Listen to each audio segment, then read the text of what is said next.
done anything investing in real estate.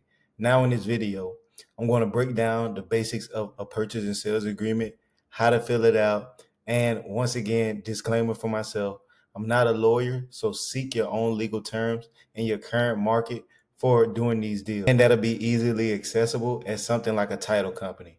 So let's get straight into it. Now, a purchase and sales agreement. And guys, if you're going through a deal or something right now, this would be perfect for you to follow along. So I'm going to drop a link in the description box below so you can follow along with this video while I break down this purchase and sales agreement.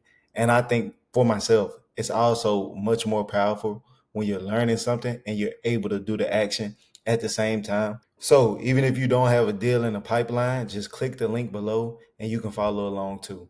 So starting off with the first line, this agreement is made on the day of, today is the 13th of November 2024, right? And it will be between the seller, and we'll put Jane Doe for the seller right now, and the buyer, ZAJ Enterprises.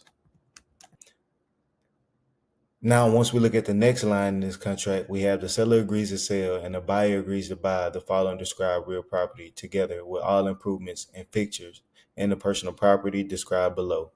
Now, the property described below, of course, will be the address that you guys want to put on the contract. In this example, I'm going to put 123 Main Street in Nashville because that's my current market and I'm feeling Vandy right now. And zip code, you can put 3237203. And this APN number is the parcel number that you can find on some tax websites or something like that. So we're going to put just some random number. It'll look something like that, guys.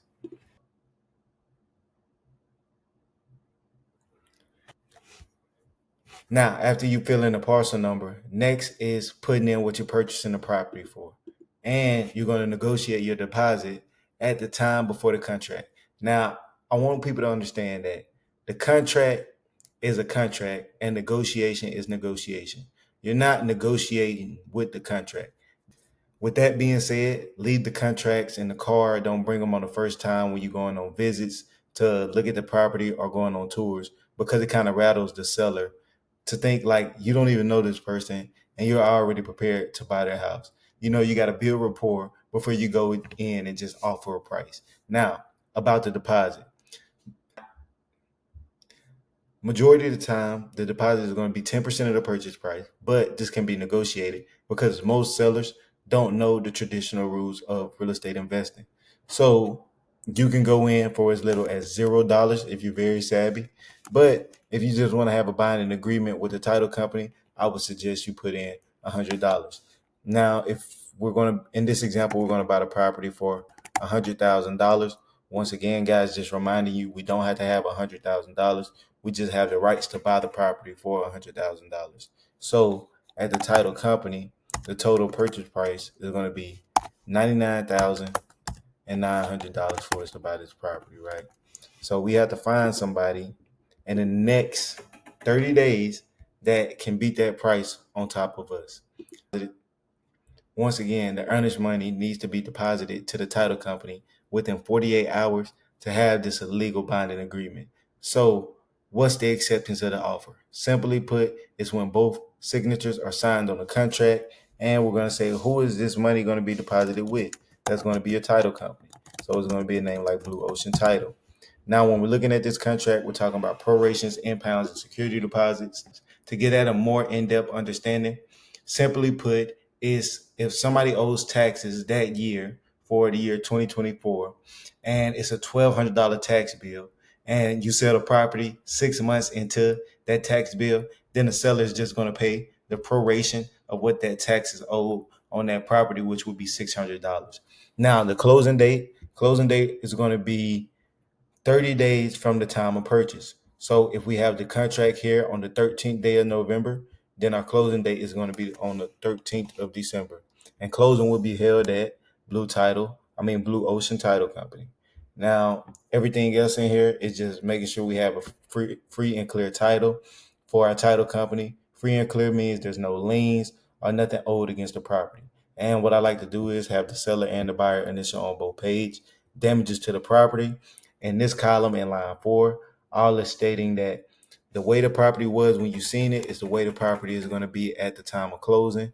Now, defaults is if you as the wholesaler don't fulfill the means of this contract, you default on the money that you deposited, which is $100. So that would be liquidated damage. Now, successors and assignees, this gives us the right to sign it.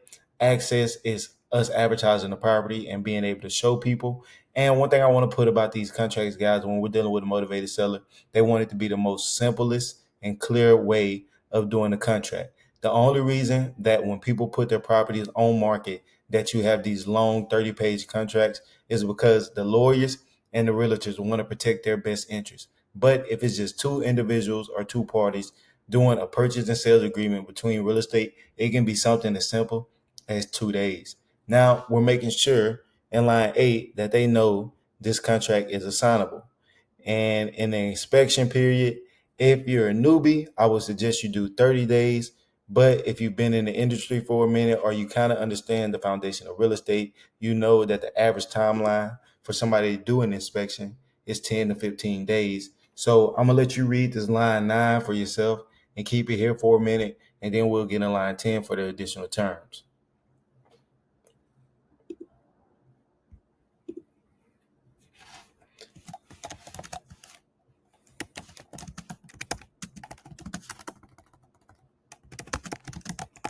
So now on the additional terms, for the seller statement and the buyer statement, seller can say buyer agrees to pay all of closing, and you can just say buyer will pay all of closing costs. And then we get our signatures. Once we get our signatures, we have a contract that we submit the title. And now I'm going to get into the second part of this video about the assignment of contract. All right, guys. So on this assignment agreement here, this is how we're going to get paid. So now the initial purchase and sales agreement is already in the title company, correct?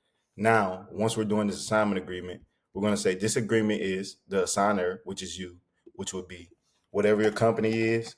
And you don't need an LLC to do this, guys. You can simply assign it to your LLC after you have it entitled. So you need to go get an LLC once you already have the contract, then you can do that. And the assignee is whoever the buyer is. We'll put ABC Holdings is going to be our buyer. Starting on line 8, assigner has entered into an agreement to purchase the real estate with Jane Doe, which is our underlying agreement. The contract is attached hereto as Exhibit A. Under the contract, the assigner has certain rights to the property commonly known as, we put our property address, 123 Main Street, and then we put the legal description, which can be found on the tax website. That'll be a certain description that describes the property in detail on what is legally described as, and also you can add your parcel number. So it's easily to identify the piece of real estate that we're trying to purchase here. Now the assigner wants to assign the rights that he acquired under the contract to the assignee. He/she, I'm sorry for the women here.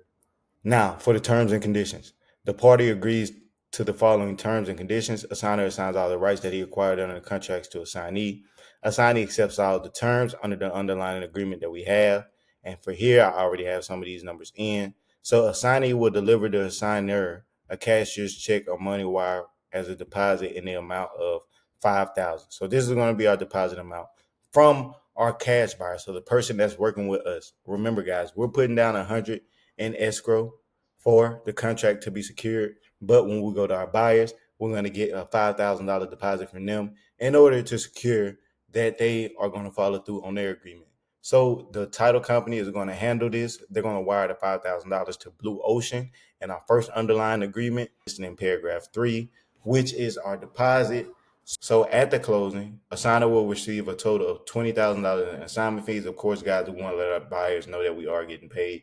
The assignment fee will be added to the purchase and price identified in the contract, and the total amount owed by the assignee are follows. Now going back to our first initial agreement, just want to show you guys what we have. So we bought this for $100,000 from the seller, and we're going to sell it for $120,000, right? So the purchase price in the underlying agreement is 100,000. We're going to make $20,000 in assignment fees minus the deposit that they already have with our title company, which is 5,000.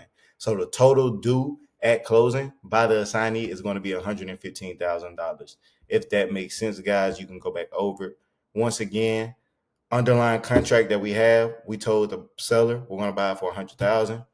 We got a $5,000 deposit from our buyer at the title company, but he needs to bring 115 in order to make it the total purchase price of what he said he was going to buy it for. Now, in line 7, we have assignee must close on this underlying transaction. What I like to do is put it 7 days before. So if our first underlying transaction has December the 13th for the closing date, we're going to put this one at least December the 5th for them to close. Now, if the assignee fails to close the underlying transaction by the date indicated, then they will forfeit the $5,000 that they have already wired. This is why we like to get a greater lump sum from them to make sure that they follow through on the deal. Now, for us as the assigner, we have to deliver them a clear and free title. But don't worry about that, guys. That's why we have the title company to take care of those type of things that we need to take care of legally for the property to see what's being clear. Does it owe anything? Do they have any liens? Now, the assignee will not contact the seller. The buyer can't contact the seller that we're already negotiating with.